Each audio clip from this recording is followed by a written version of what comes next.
Thanks for joining us for an episode of Money in the Bank with Frank. Today we've got Jimmy Taylor from DallasHR with us. And before we get to chatting, why don't we go to the disclosures?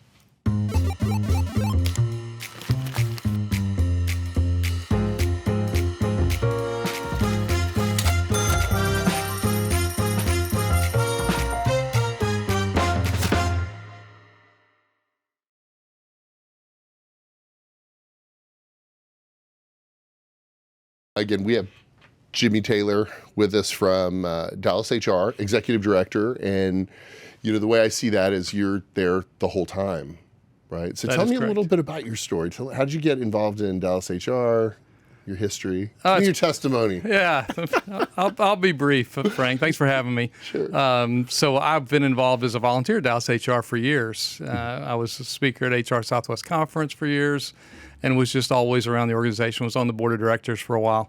The existing executive director chose to retire, and so I took over kind of at the tail end of COVID. So relatively new role for me in terms of the role, but certainly a long time friend of the organization. DallasHR has actually been around for over 80 years. In fact, We've done the HR Southwest Conference.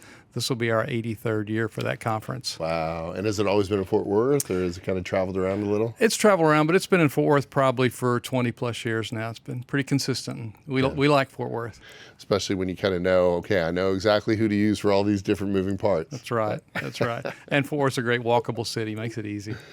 So as I mentioned before, as I think we talked about a little, I was so surprised at, I felt this burden of continuing education with my certified financial planner, with my FINRA licenses, Live Health. It seems like you have to have so much lights, like when do you get your job done?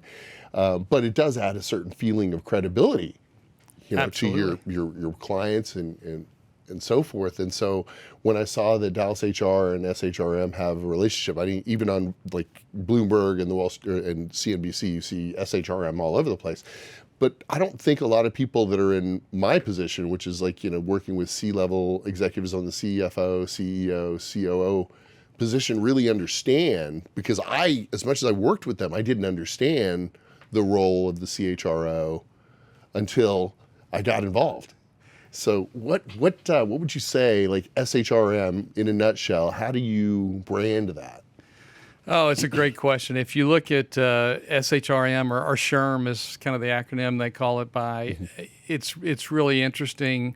It kind of coincides with what you're talking about. You're obviously very familiar with the compliance orientation of the financial services industry, right? Mm-hmm. And so companies have been struggling, I think, for a while with looking at HR as purely a compliance function. And certainly compliance is essential, particularly given the exploding number of state and local regulations that change the perspective based on where your employees are. So that's always been a big piece. But the real issue for HR, and I think the thing that SHRM nationally is really focused on, is we have to do HR well from a compliance standpoint, but we have to capture the hearts and minds and spirit of our employees if we really want to thrive. And so for any C-level executive, that's the part of HR they're really interested in, right? It's we got to stay legal, we got to stay current, we've got to be compliant, we've got to take care of our folks with a basic fundamental level of HR service. But beyond that, we've got to create these environments where they can flourish so that the organization can really flourish. And I think that's where HR is headed. I think that's where SHRM is headed, and hopefully DallasHR is right alongside it. It's great. I mean, I think that you guys are at a critical juncture. I think you guys have call it a tremendous opportunity because of COVID, which is to say that people have changed. People have decided they do not want to come to work, or they do not even want to be in the same state as the company is, right?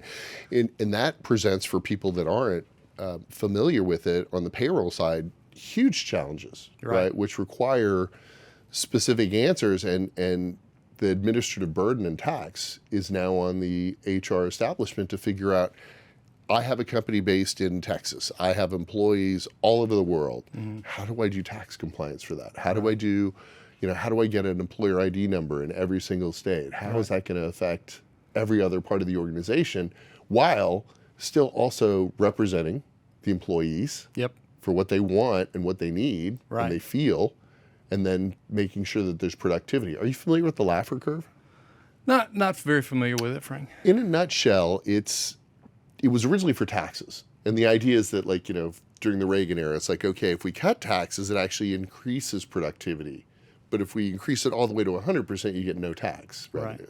And then if you charge too little, you get no tax revenue. So you have to find just enough that they're doing, but cut it back so they're more productive.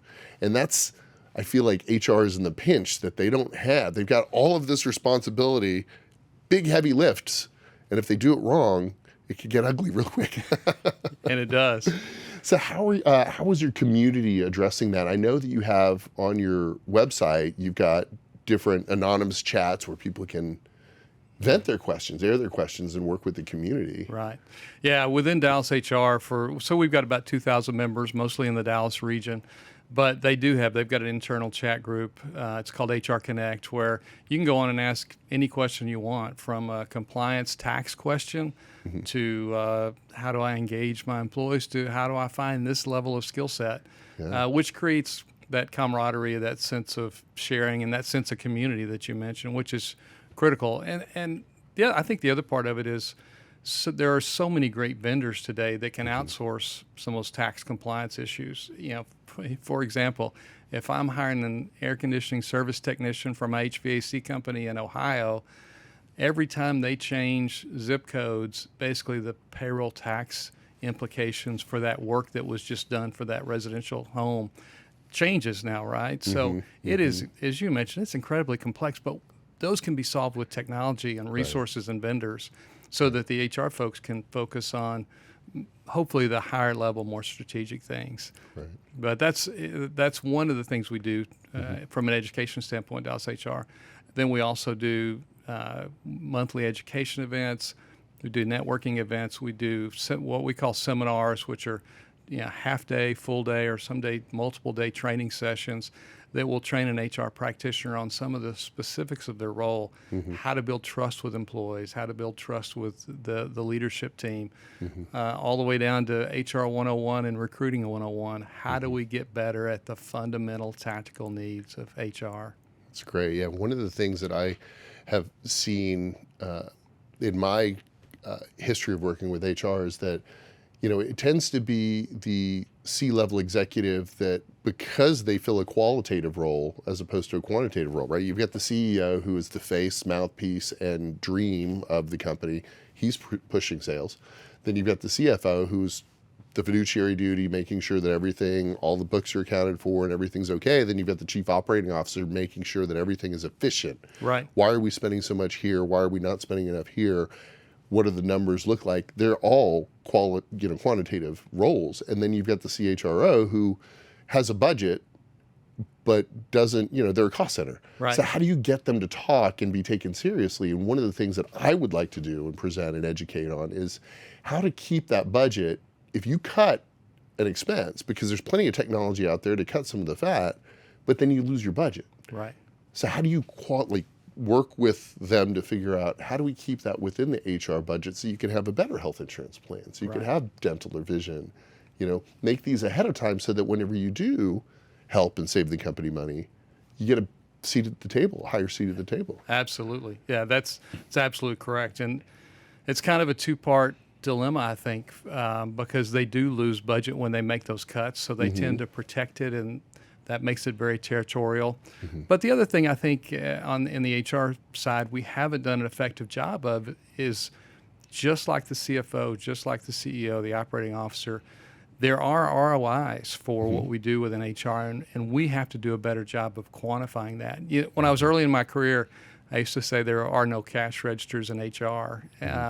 But I've come to believe actually some of the biggest cash registers in the organization actually reside within the HR team, because again, when you can hire the right people, train them properly, equip them, and then unleash their productivity, the gains can be amazing in terms of financial return. So as HR leaders, if we can quantify and put those numbers into the same formulas and spreadsheets that the rest of the operation team has and functions off of every day, then it clearly changes the dynamics of the relationship that I'm going to have with the other executives and the team.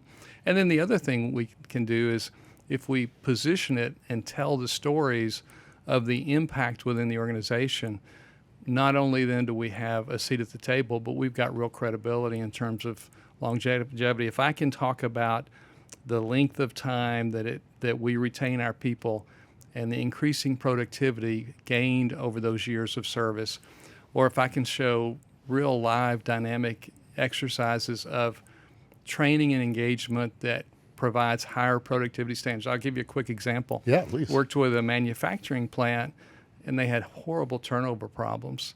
And as they brought in a concept called 2-second lean, which really did capture the spirit of the employee.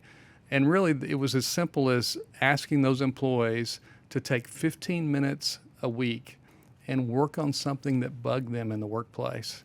And the only requirement was it might take them a week, it might take them a month, it might take them 6 months to complete that project. The only requirement was they had to use their smartphone and take a video of themselves explaining to their coworkers what they had done and why that increased their productivity. That in that plant, they hit productivity standards that they thought were impossible, all because they changed the perspective of what was going on. So that's the second half of what the HR team has to do is think about creatively what we can do to really change the engagement of the workers. I mean, I think one of the challenges that I've seen with people is that, like, there's a little bit of entrepreneur in everybody. Absolutely. But there's a huge amount of fear. Like, people are more afraid of money than they are of anything, obviously, right? And one of the things that they're the most afraid about when they're self-employed is health insurance and benefits. Like, am I going to be able to save for retirement? Because as Americans, we live to our means and we spend what we make, right? Absolutely. So if there's any money left over and I haven't already allocated it to a retirement plan, it's gone. And what small employer is going to set up a small business retirement plan? It's very seldom, right? Because that's another expense. Absolutely. So a lot of people come out of school or come out of even being self-employed and say, look, I'm tired of the risk. I just want to go to work and I want someone else to be the fiduciary to handle the decisions on my health insurance and handle the decisions on my retirement plan. Right. And by doing that, by seeding that, they're seeding that to benefits. They're seeding that to HR that needs to be a good fiduciary, but also that's going to basically want them to be productive, because the last thing a company wants is somebody who's in their, elder years that isn't productive, but they can't retire, and you can't let them go. So that's a big drag on the company. So you want to encourage your employees to save. You want to encourage good health and productivity so they can retire. Absolutely. Right. So what do you guys do for that? How are you trying to address that? We try to find smart guys like you that can come in and train on how that's done, right? Because that education piece, I depend on my employer for all my benefits. If my employer can come alongside me and educate me on some financial basics that maybe I didn't get along the way, then suddenly those 401k matching plans become even more rich and they become great retention tools. So I don't know that we've done a terrific job of financial education of employees if you look across industries as a whole. But I think there are examples of companies who've done it very, very well. And I mean, you live that world every day. That's what you do, right? Yeah, but and the benefit is that I've been up in the Northeast for so long, and then I got locked down from COVID, so I didn't really have the opportunity to expand out here and just see how much Dallas has grown in the 25 years that I've been gone. And my goodness, the change is amazing. And the growth is staggering. I'm really curious about where all the water is coming from. But it is fascinating that there are so many companies that have moved down here, they're moving down here, and there's so much opportunity. And organizations like DallasHR are going to be critical, because there are people that are coming in. Just last night, I saw that there's like 4 companies moving into town, one of which is Frontier. Have you heard of, did you hear that? I saw that yesterday. So, it's it's effectively, if anyone doesn't know, Frontier basically took over Verizon's internal fiber optic network, right? And so now you've got somebody that's going to compete with Spectrum, but they're here locally. Right. And they don't know the rails that they're going to need here in Texas, and they're going to need an organization like DallasHR, where they can actually talk to other people that are in the industry and say, what are you guys doing down here? Yeah. Who works the best in Texas? We're using this company up here. They don't have any branches down here. What do we do? Right. Yeah. The companies, I mean, you think about what they need when they come in. They need access to workforce. They need wage data. They certainly need vendor relationships, because a lot of times their vendors are not going to follow them into the new marketplace. So it's a huge responsibility and opportunity for your industry and for ours to really partner with those companies and really help them figure it out. Are there tools for companies that are actually coming into town? There are. It's interesting. We've got some in terms of skill set and wage analysis. The Dallas Regional Chamber actually does a phenomenal job of partnering with companies as they move into the market and providing all kinds of resources. But it's how do they find that information out, right? And how do we get in front of them so we can help them? Yeah. Yeah. How would they do that? How would they get in touch with somebody at the organization? Do they reach out to you directly, or yeah, they can reach out to me. My email. I guess we can share that on the screen. Yeah, they'll add that, I'm sure. That's great. Yeah, you're just seeing so many companies that are coming in. I mean, 4 announced yesterday. You've got so many people that are moving. I think so many companies are coming from the West, from what I remember from a Wall Street Journal article, I think, and then a lot of people from the East Coast moving down to Florida and Tennessee and Nashville. But it's just, it's this push to the South and just better climate maybe. Hopefully, now that summer's over. Yeah. So what are some of the challenging, I know that there've been some real dramatic issues lately in HR that you wanted to kind of go over. And when I saw that, I was like, these are exactly the things that are going on that I'm curious about right now. You can see numbers all you want on the screen, but right. What are some of the challenges you're seeing? It's interesting. There's been a couple of surveys out the last 3 years. If you measure the stress levels of HR professionals, have been the most stressful time that we've ever seen. And it makes perfect sense, right? Because I had a CEO tell me, talking about his HR leader who really had gone through a struggle in the last 6 months. He just said, it's no surprise she's gone through a struggle, because really we've asked her to do everything that HR always did. And we've asked her to be the mom to 1,500 employees during COVID and help walk them through that. Mm-hmm. So stress levels are high, but the big issues probably are the things that executives talk to you about every day too. It's this whole return to the office issue. Mm-hmm. How do we keep employee engagement high? Mm-hmm. How do we stay compliant? What are we going to do with the whole workforce issue, mm-hmm. from office space to work locations to training and development? Because if I'm training a manager to lead a virtual or hybrid team, that's a very different management skill than if I'm in face-to-face with my people and I know they're working because I can walk by their cubicle and talk to them every day. So the whole industry really is turned on its head a bit. Mm-hmm. And we've done that without having any budget dollars to increase the HR headcount. Mm-hmm. So I think stress levels are high, and some of these issues are going to be with us for a few years to come. And then, one other issue that's been coming for years is this whole aging retirement issue. The mm-hmm. baby boomers, we're either going to retire or we're going to die in our desk, one of the two. That's inevitably going to happen. Yeah. But there's not enough younger workers coming into the workforce. Mm-hmm. Even in an age where unemployment is at historic low levels, 3.6, 3.7%. There are just not enough bodies to do the work, mm-hmm. particularly in growing markets like Dallas-Fort Worth and Florida and those markets. So there's a lot of struggles for HR teams and the executives who they partner with, for sure. Yeah, I know that just for me, in the past 20 years, being independent since 2003, there were things that I was so confused about, like trying to get graphics done and hiring somebody to do a logo and coming up with a name and being able to have to get an attorney to actually draw up the corporate paperwork, and they can do all that stuff for virtually nothing right online in a minute. Right. So you've got that productivity, which is great, but also challenging because everyone thinks it's so easy, and then you miss one little thing, one little filing, and then all of a sudden the state of New York's coming after you because you didn't file this little piece of paper, whatever it is. Right. And so those challenges aren't getting any easier as these employees are moving from place to place. But what is getting faster and quicker is software, specifically AI. Another burning issue. Yeah. So You mentioned to me one of the bigger companies that you're familiar with that is actually basically like, okay, the same issue, by the way, that I'm having with the most recent intern I had. He, freshman year, already knew that he wanted to do what his dad did. He wanted to be a management information system guy, and so he was going to go to college, and that was what he was going to get his degree in. And then in November, AI comes out, and it like basically takes the existing book and throws it right out the window. So it's like, well, they don't need me if they've got a computer doing all that. Yeah. What do I do now? Exactly. Yeah, and so I was speechless for a minute because I think that's how most of HR is in the face of ChatGPT and the other emerging AI technologies.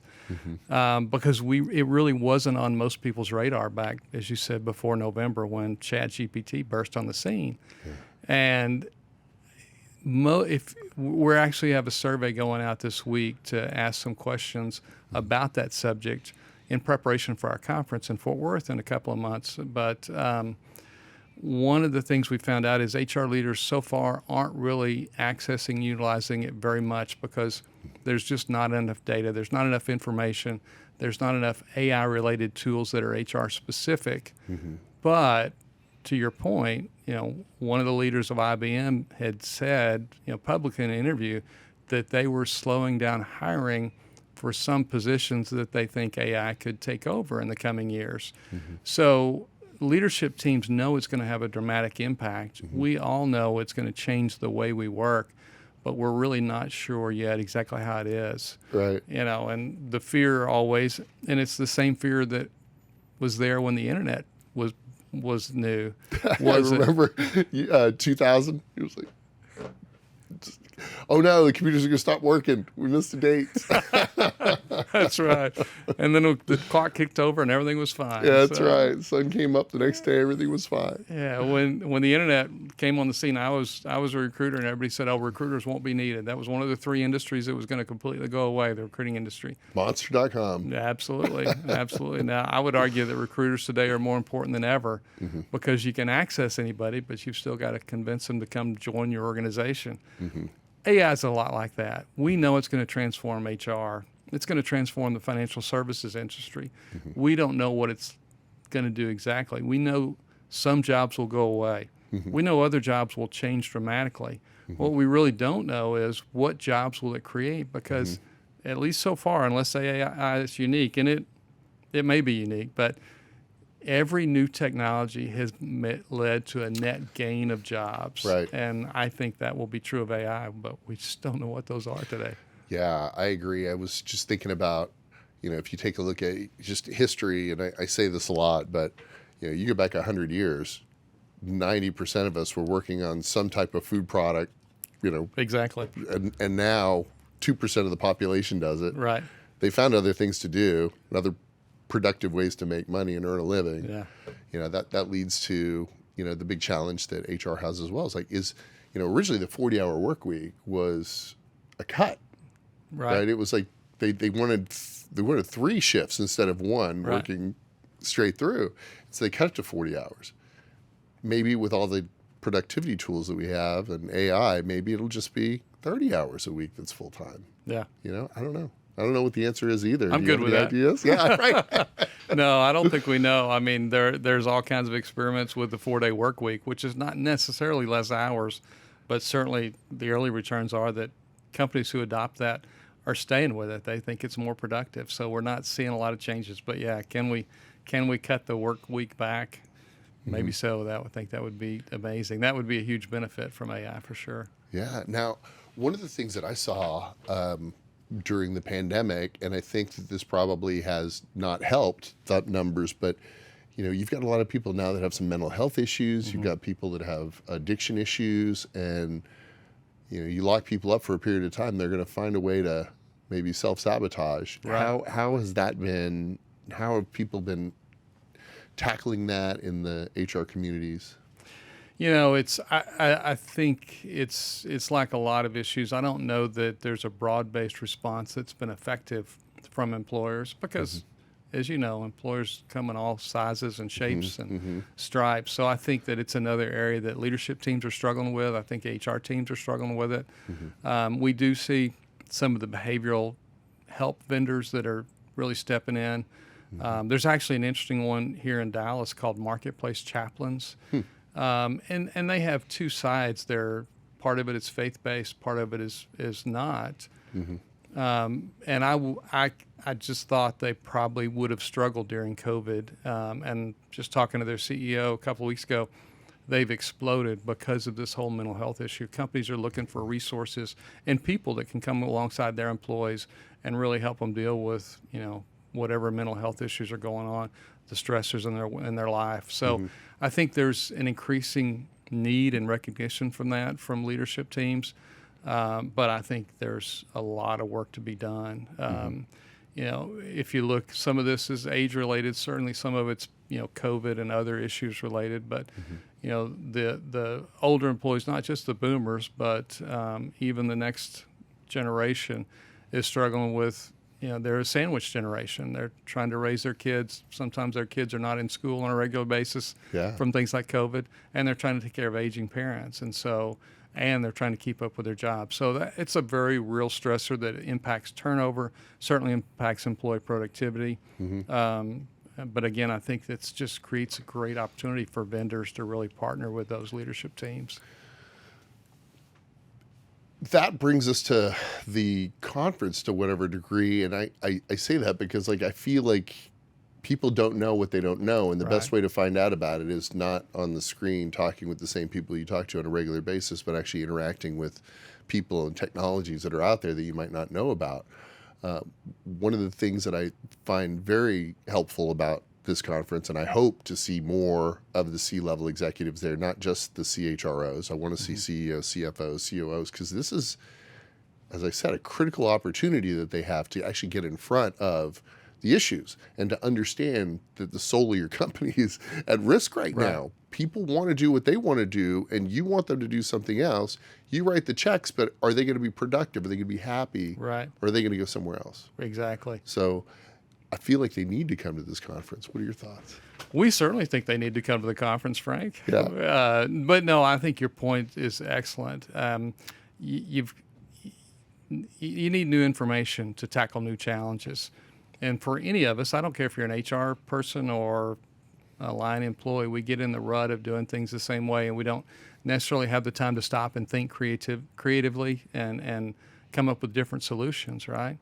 So one of the things I think a conference does for you is it gives you the ability to be away for 2 or 3 days interacting with peers. And as you said, sometimes those are the most important ideas. We learn from each other as adults. So certainly that's impactful. But we have 86 speakers at this year's conference. More than half of them are first-time presenters at HR Southwest because they've got a topic that's new and different and relevant based on some of the issues that we've been talking about this morning.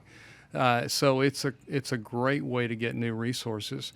And one of the things we really, I think, pride ourselves on with DallasHR and the HR Southwest Conference is in every survey, in every case that we know, whether it's anecdotal conversations or formal survey returns, they always respond that I walked away with actionable information that I can take back and use tomorrow. And that's really the nuts and bolts of learning, right? I've got a friend who's a doctor in psychology. He says education without execution is simply entertainment. And the conference will be good entertainment, but certainly it's the execution that we're looking for coming out of that. That's what changes all of us as professionals. Yeah, I mean, if you go to any event where it's just last minute, somebody says, hey, I've got an extra ticket, let's go, you're probably not going to get as much out of it as if you had actually planned ahead and said, hey, I have a goal to meet this person, I have these needs, and I need to be on the lookout for these types of solutions, right? And where else are you going to be able to find that? And this is, what are you guys, like the third largest SHRM or SHRM chapter out there. So there's a lot of opportunity, a lot of vendors that are going to be here. Some great vendors. And we really, we love all of our vendors, but those vendors that we talked about that provide a creative solution to some of the challenges, be it mental health, financial wellness and financial literacy, technology applications that are new and different. I mean, you're not going to get exposed to those on a regular basis except through something like this. And you get a chance to walk the exhibit halls and just talk to people like yourself that are there exhibiting with different products and services. I've got a friend who's a CHRO in Austin, pretty large restaurant chain, and she said that every significant vendor that she works with, she's found through a SHRM-related conference. And so you forget how transformative that can be to an organization, over a period of years. And I think the other thing that you pointed out, which is really true today, is leadership teams, CEOs, COOs, even CFOs, recognize these people challenges more than ever. And we're seeing at all of our events. We did a diversity conference in February, and we had more operational folks there that didn't have an HR title than we've ever seen. And that's been true for all of our educational learnings through the year, because we know that it's got to go beyond just the boundaries of the CHRO and the HR team. We've got to really get the information into the leadership teams and let that trickle down into the line organization. So, Yeah, speaking of that conference that you had, not to get political because I try to avoid it as much as possible, but we do actually have to deal with the issues that politics brings up. And one of those issues that politics really recently brought up, which was in the educational sector, was the racism issue in education. And what is going on with repercussions or vectors that have happened from that? Is that affecting anything in HR that you've seen lately? Yeah, I think it's a great question. And I think, and it probably depends on, again, the organization and the leadership of that organization. But I think there's some great things going on with the whole diversity initiatives that companies really got serious about in the wake of some of the tragedies that happened around the country. But I think one of the things that's really emerging is this focus on, it's not just an issue of diversity, but it's a focus on inclusion and making sure we really do include, folks. And some of the ERG groups that are coming out of that, I think, are really transforming organizations. So I know there's a lot of concern about some of the changes, and again, doesn't matter the politics or the background you come from. Change is always unsettling for all of us, but I think we're actually at a good place and headed in a direction where the diversity initiatives and the inclusion efforts are going to be probably more impactful than they've been already. So I'm pretty encouraged, and I say that not just because it's my perspective, but just talking to diversity leaders who are kind of leading some of the workshops and some of the conferences. I think a lot of them recognize that there's some really good movement going on. So I think we're hopeful, and I think it's going to be a good outcome. One of the things I find helpful with your excuse me. One of the things I find helpful with your experience is that not only are you effectively running a HR organization to help other HR executives, but you specifically have your own functions among your organization as the executive director. You have to pay attention to the organization as a whole. So you not only see it individually and feel it individually, but you also see it in an organization. Do you see any diversions? Is there anything that's come together or things that have pointed out differently from that point of view? Yeah, it's a good question. I think we're all post-pandemic trying to figure out what the world's going to look like, and the association world is no different, right? People don't have the time to necessarily get out and go to a half-day event like they did. They're so accustomed to free learning or at least online learning for their needs. So we have to figure out as a staff different ways to partner with them. But I also believe that one of the values of an organization like DallasHR, probably true of really any HR association around the country, is HR leaders need leadership skills. The executive teams are looking to them for leadership, but they don't have a way to develop it. A lot of them grew up in HR departments of one. They didn't have a staff. So where do you learn leadership? And one of the things that an HR association does through the volunteer efforts, we have volunteers who've progressed up through the ranks, and now they're the conference director or they're the chapter president. They have significant leadership opportunities over 10, 12, sometimes 100 plus volunteers. Wow. And that is leadership at its finest. That's experience right there, Right. right? You're working with a group of people who chose to be there. They're mission driven, so Right. you don't have, hopefully, you don't have the drama of the 20% trying to screw up the ship. Hopefully, Right. everybody in that organization is trying to work together and mission driven, but it's going to teach you that there's some of those that are going to be a little more difficult to work with, and that's learning leadership, and that's really critical. I didn't even know that. How does someone get involved in starting to move through the chairs on that?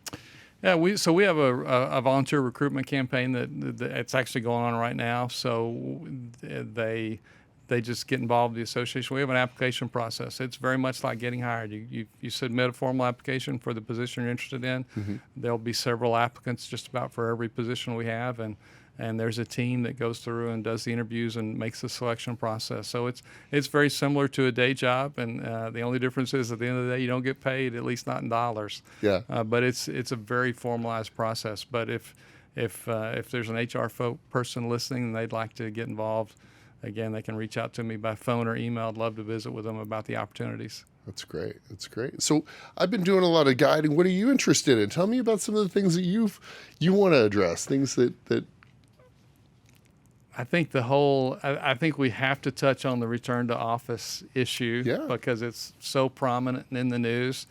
I don't know where it's going to settle out because there's certainly a big push, and we've seen it more really this fall than ever before on getting folks back to the office. And if executives, I think, are struggling with it. I think what's working is when executives sit back down with their HR department or their employees and talk about, here's the reasons we need you back in the office, whether that's 2 days a week or 5 days a week. And you've got to give valid business concerns. Yeah, for example, there's no doubt that if you and I are collaborating and working on something that requires a lot of creativity, we're going to do it a lot better in this setting, right? It's just easier face to face. And an employee inherently understands that when you really talk about the reality of the creativity process. So if I use that as my business case to get you back in the office 2 or 3 or 4 days a week, you're more likely to understand, embrace it, stay engaged, and stay with the organization.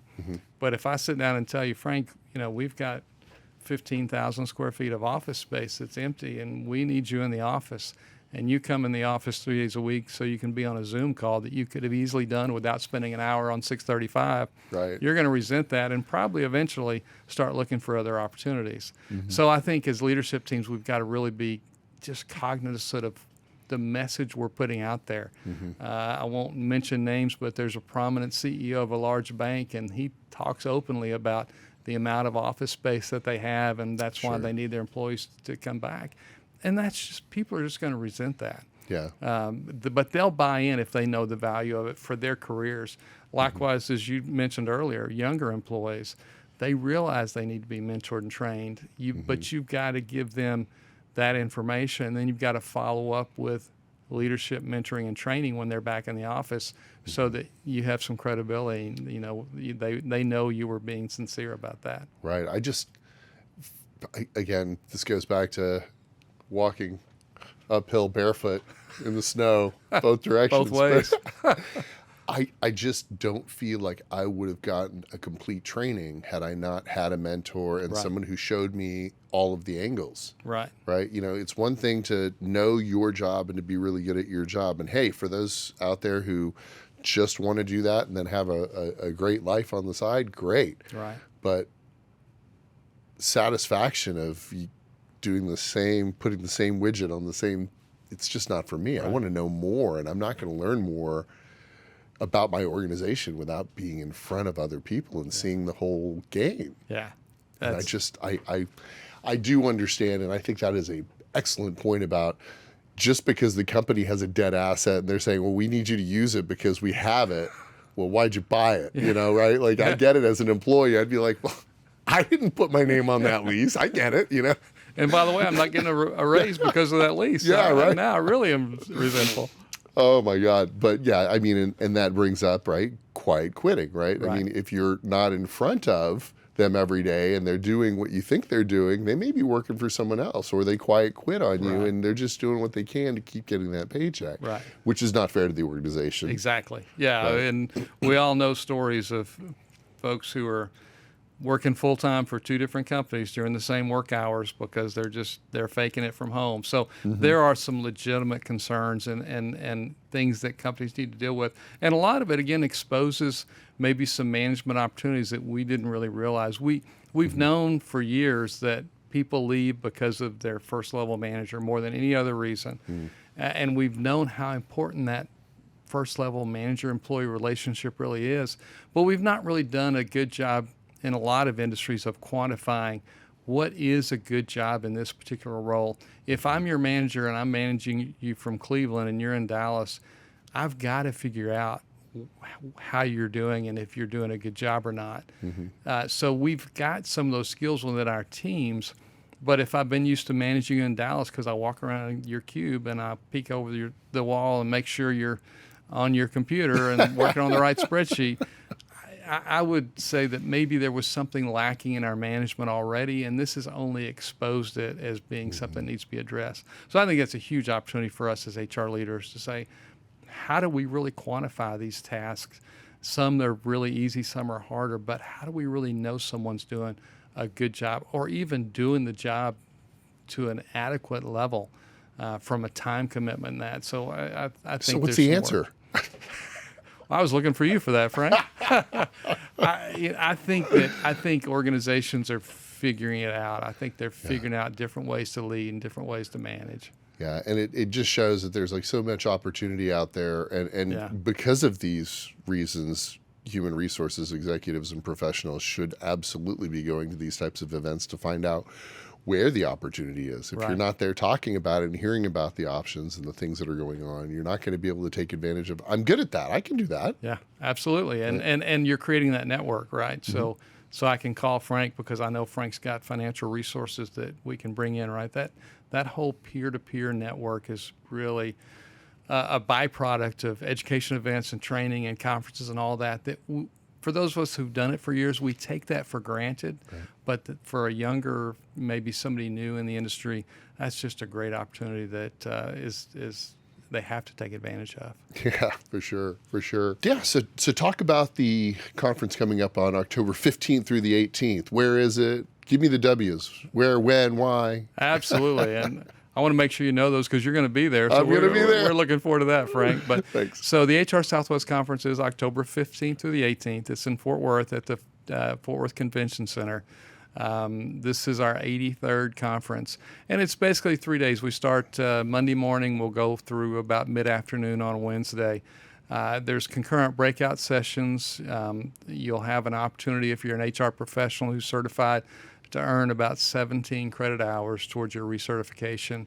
And you'll have a variety of speakers to choose from. There's different tracks. We actually created this year an executive track just for CHROs who want to network and go peer-to-peer with other HR leaders within the organization.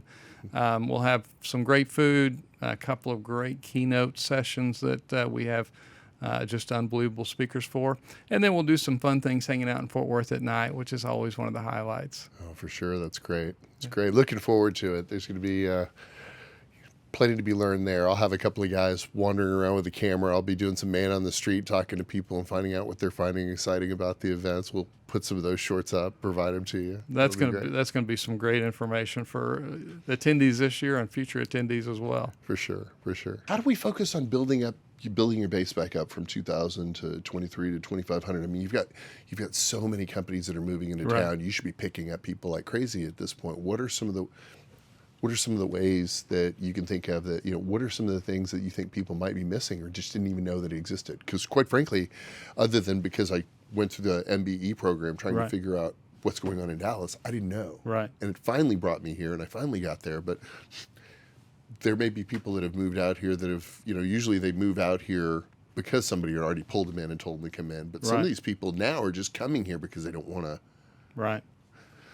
So with all the companies that are actually moving into Dallas, Texas, a lot of times in the past, these people have come here because somebody recruited them and their company to come in here. But now, because of the friendly work environment in Texas and Florida and some of the other southern states, you're seeing more companies just coming without being dragged kicking and screaming.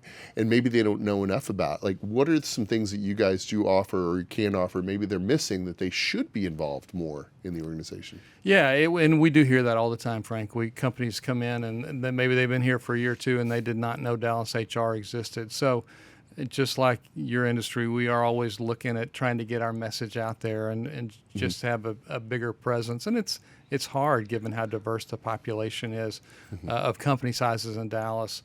But I think one of the things, if someone happens to be listening to this, that's either HR related or knows someone who is, I think just go to the DallasHR.org website and look at the benefits that are being offered. You've talked some about the benefit offerings that companies have. If I realize that in today's market to retain employees, it means I've got to get creative with my benefits rather than just check a box, right? We've got HR, we've got health insurance, we've got dental insurance. There's so many creative benefits, whether that's elder care or behavioral health assistance or some other program that might be relatively low cost or sometimes even included by my carrier that I'm not aware of. And something like Dallas HR can be a real bridge to provide either vendors or peers who can say, take a look at this as a benefit offering. It's just an example of why an HR person would really benefit from getting involved with an association, whether it's here in Dallas or wherever they're at. So I think that that's a great benefit that associations really offer. And we just have to continue to do things like this to talk about it. Sure. And I've seen plenty of the sponsors and the vendors that are going to be there. There's plenty of employee benefit advisors, plenty of insurance people, plenty of financial services providers, ADP and Core Paycom. I'm sure all the usual suspects are going to be there, but there's new technology every day. There is. And one thing that I'm focused particularly on is the ERISA plans, the 401ks, 403bs, pharmacy benefit management plans and benefits. And if you look at the stock market, you wouldn't know it, but we are actually in an earnings recession. It's such a broad leadership group, and there are companies that are struggling. Right. And they have problems with earnings, they have problems with their profitability, and a big chunk of that, as has been mentioned, comes from employee benefits and the waste that goes on in that industry. If you've got a 401k plan or a 403b plan or retirement plan where you are paying assets under management and you've got 20% of the people that are in your plan that are no longer with the organization, you are wasting money. Right. And if your advisor or if somebody in your HR organization is not calling those employees that are no longer with the firm and saying, hey, we've got paperwork for you to fill out to get to get your assets out so that we don't have to pay for them, that's waste. Absolutely. Right? And the same thing with pharmacy benefits. There are pharmacy benefits that are offered that the company doesn't have to pay for. You have part-time employees. There are white label programs out there that will allow them to not have to pay list price. Wow. Right? Wow. And that does not come off the bottom line, and it builds benefit and favorability for these employers. And that's a great example of something that most HR practitioners who are making benefits decisions don't even know exists. And so they need that information. They need that education for sure. Yeah, and I think that now this is the perfect opportunity to talk about, again, the thing that I want to talk about to these different HR executives is to let them know that there is help for that out there. Right. You probably already have a benefits advisor. They can probably help you with that. If they don't handle the retirement assets, you probably have an advisor on the account. If you don't, call me. Frank Hishner.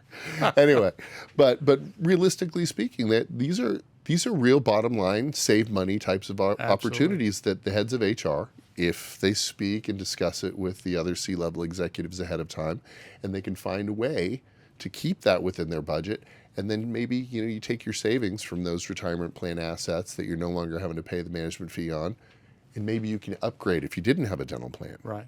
Maybe you can upgrade the type of retirement plan that you have. Maybe create a match. Exactly. Right. Exactly. Which, as you know, impacts retention and engagement and ultimately bottom line company performance. And happiness for retirement. Yep. Absolutely. Great. Good. Thanks so much for joining us for another episode of Money in the Bank with Frank. We had Jimmy Taylor, Executive Director at DallasHR.